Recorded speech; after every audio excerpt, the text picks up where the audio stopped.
This newly released poll tells most of us sane men what we already knew.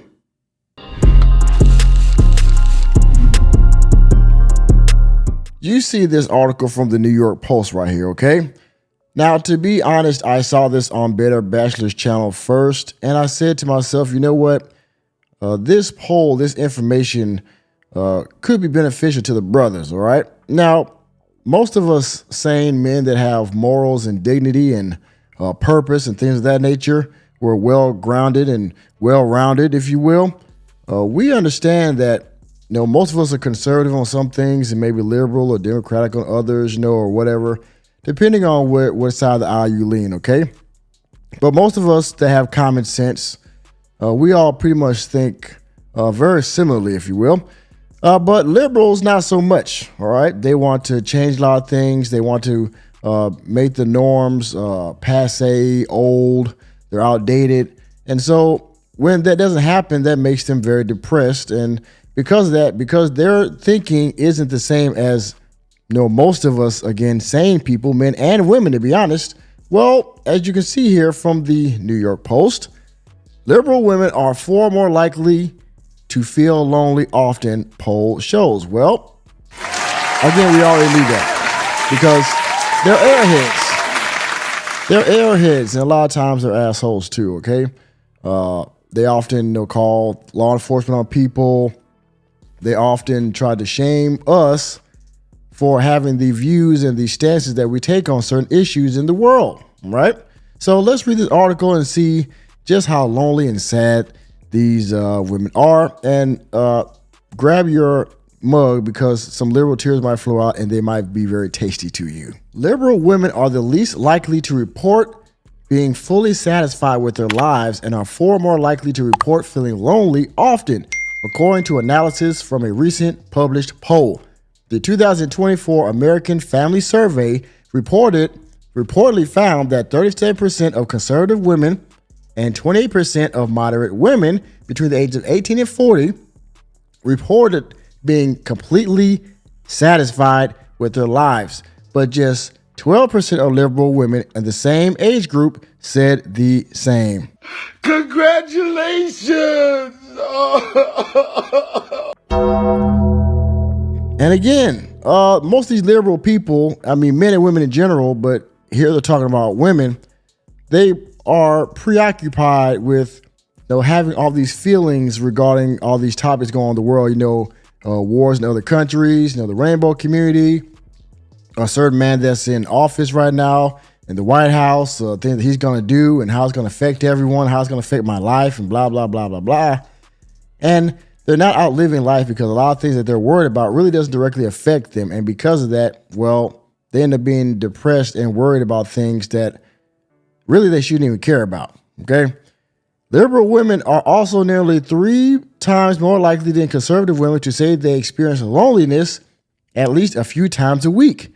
Congratulations!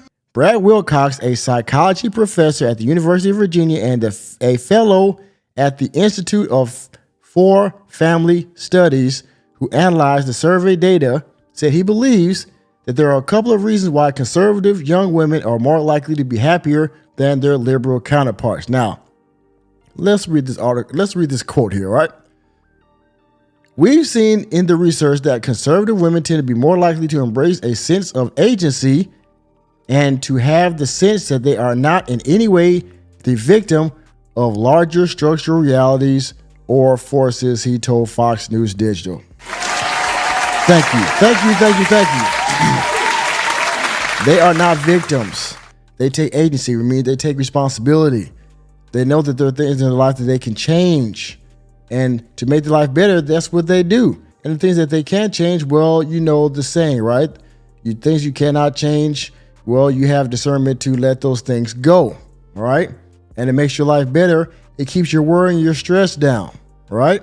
When you become accountable for yourself and you change the things that you can change and everything else that doesn't affect you, I have a certain thought or feeling about it, but in the long run, I'm gonna let it roll off my back, okay? Because, again, the conflicts in other countries, that you may or may not agree with, somebody's in the White House right now that you may or may not like.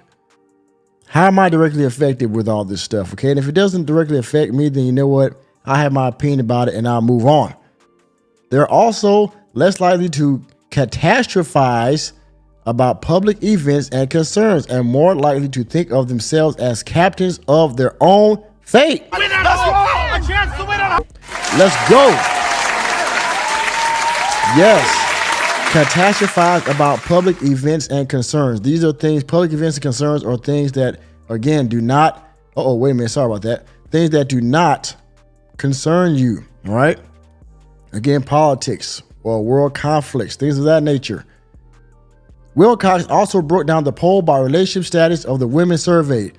According to his analysis, 40% of liberal women reported being single, while 31% say they were married.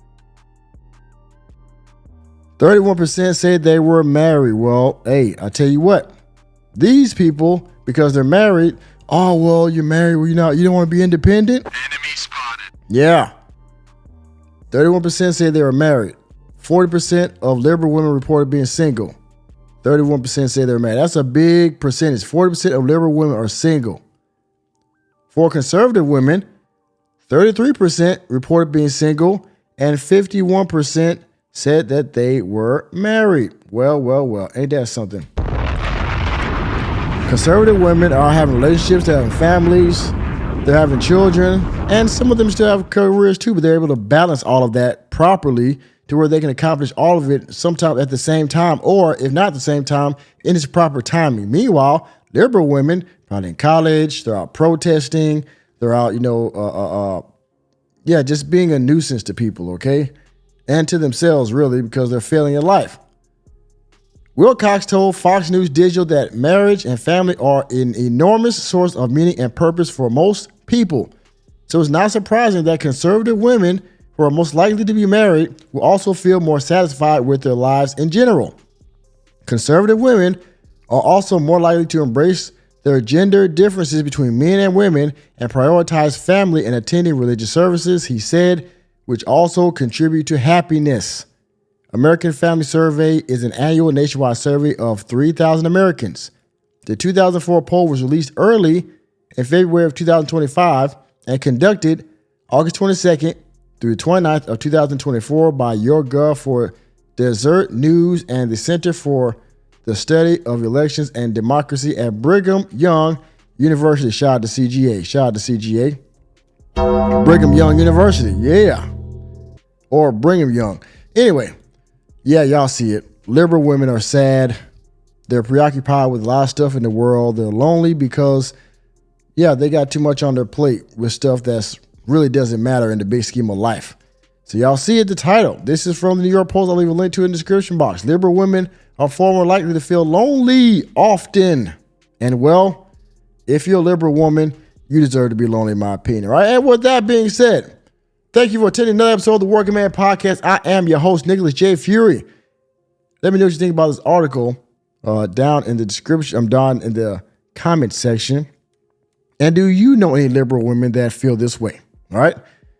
Talk about it down in the comment section. Please hit the like button, hit the subscribe button, and the notification bell on your way out of the door. And I will see you on the next video.